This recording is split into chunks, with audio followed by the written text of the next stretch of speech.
Senhor esteja convosco. Ele está no meio de nós. Proclamação do Evangelho de Jesus Cristo segundo Lucas. Glória a vós, Senhor.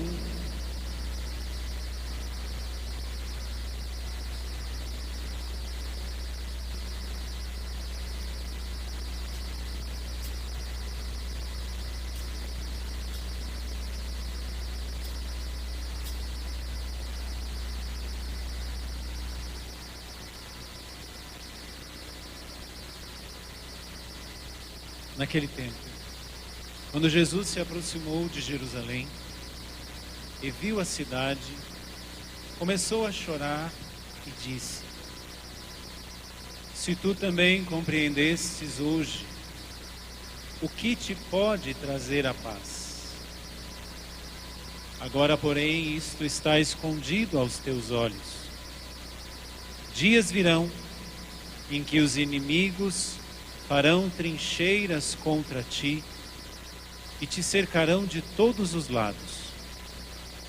Eles esmagarão a ti e a teus filhos, e não deixarão em ti pedra sobre pedra, porque tu não reconheceste o tempo em que foste visitada.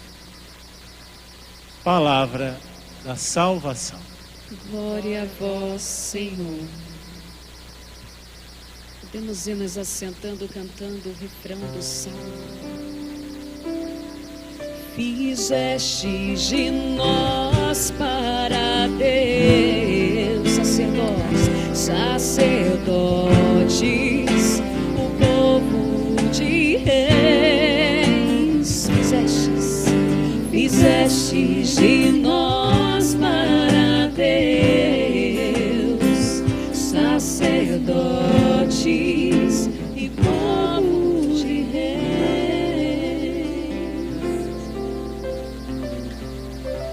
Já pela provocação da liturgia, no livro de Apocalipse, nós já vemos aqui, a própria liturgia nos conduzindo a perceber que a nossa vida é um mistério. E dentro desse mistério, se deu um segundo mistério. Na humanidade que somos nós, Cristo, Ele encarnou no meio de nós. Ele assumiu a nossa humanidade. Ele caminhou conosco. Ele foi crucificado, morreu, ressuscitou. E ascendendo ao céu, Ele eleva a nossa humanidade à reconciliação, onde Ele vai de junto ao Pai. Esse lindo mistério que Apocalipse nos mostra hoje, porque falar dos 7 selos é falar desse mistério da humanidade. Mistério que muitas vezes nós nos questionamos diante dos desafios que nós passamos, diante de uma lógica de mundo que vai contrária à lógica de Deus, e diante da compreensão que nos falta com tantos acontecimentos.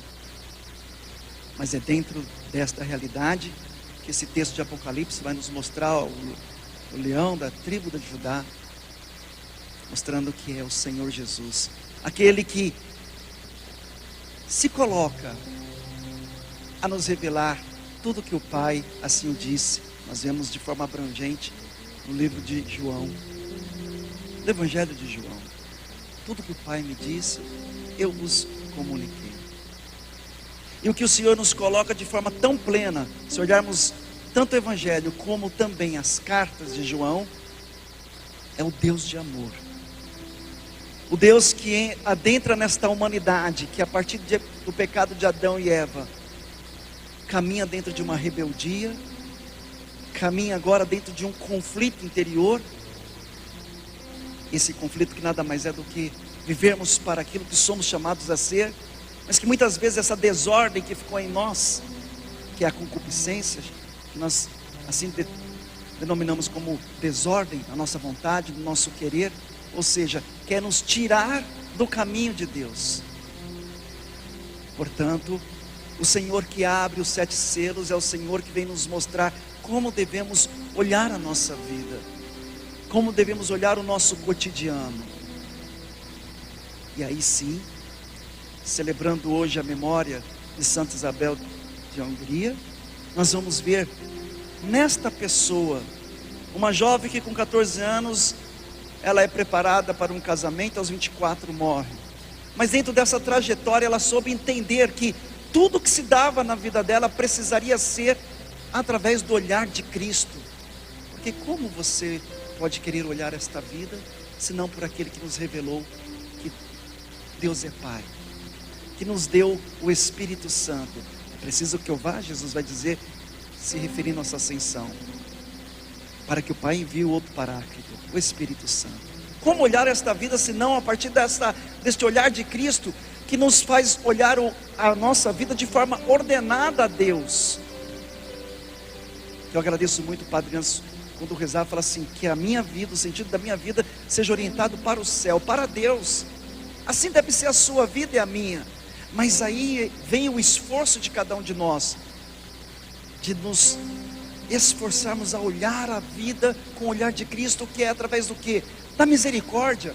Pegamos alguns ensinamentos de Cristo. Quem muito amou, muito será perdoado. Ou quando ele fala para Pedro, perdoai 70 vezes 7. E a gente sabe, a gente só perdoa quem nos ofende. Mas essa é a lógica de Deus. Esse Deus que é amor, Ele manifesta o seu poder através da misericórdia. E Santa Isabel soube entender isso, porque desde jovem, com seus 14 anos ali, posso dizer que algum tempo atrás era pré-adolescente, agora já é adolescente. Vamos mudando aí os conceitos. Ela era uma jovem dedicada à oração, a uma busca de intimidade, de comunhão com o nosso Senhor Jesus Cristo, através do Santíssimo, através de uma vida de oração pessoal, na meditação da palavra. Era uma mulher que contemplava a palavra de Deus, mas era uma jovem adoradora. Para que eu consiga olhar o mundo na ordem de Deus e não na ordem de tantos barulhos que nós estamos vivendo, é preciso que nós conquistemos a cada dia uma vida de oração também, de intimidade com Deus. Amados irmãos, se nós não buscarmos isso, qualquer cisco que aparecer nos nossos olhos será para nós motivo de acharmos que é uma travessão que está nos olhos do outro, e que Jesus tanto exortou. Olha o cisco primeiro, ou melhor, olha o travessão primeiro que se encontra nos teus olhos. É a travessão da falta de caridade, de um olhar, a ausência de um olhar misericordioso. Que travessão é esse que tantas vezes toma os nossos olhos, o nosso coração? Portanto, no livro de Apocalipse também, dentro do Salmo, devemos aprender a olhar na ótica de Cristo, que é a ótica da misericórdia. Agora, olhando o Evangelho, nós estamos vendo hoje Jesus chorando por Jerusalém, porque não compreenderam, porque mesmo vendo Jesus caminhando no meio deles, fazendo tanto bem a tantas pessoas, ressuscitou Lázaro, curou a tantos, curou sobretudo a partir do coração.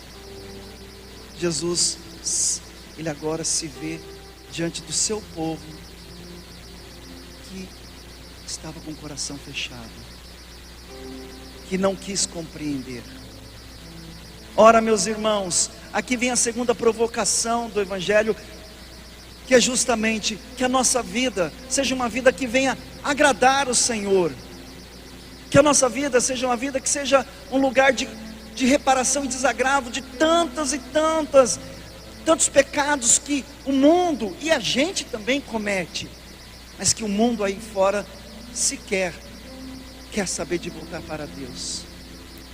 Que a nossa vida seja um lugar onde o Senhor possa se agradar, então, para não dizer que eu e você não seja motivos de Jesus chorar, quando nós assim paramos os nossos travessões e não queremos perdoar, quando assim nós paramos os nossos travessões e não queremos ter a paciência com o outro, quando nós assim paramos os travessões do nosso coração e não queremos dar a oportunidade do outro receber o céu, através da nossa decisão de dizer, hoje eu te perdoo, porque quando você perdoa, você está dando o céu no coração daquela pessoa, e você está se permitindo deixar que o céu entre no seu coração,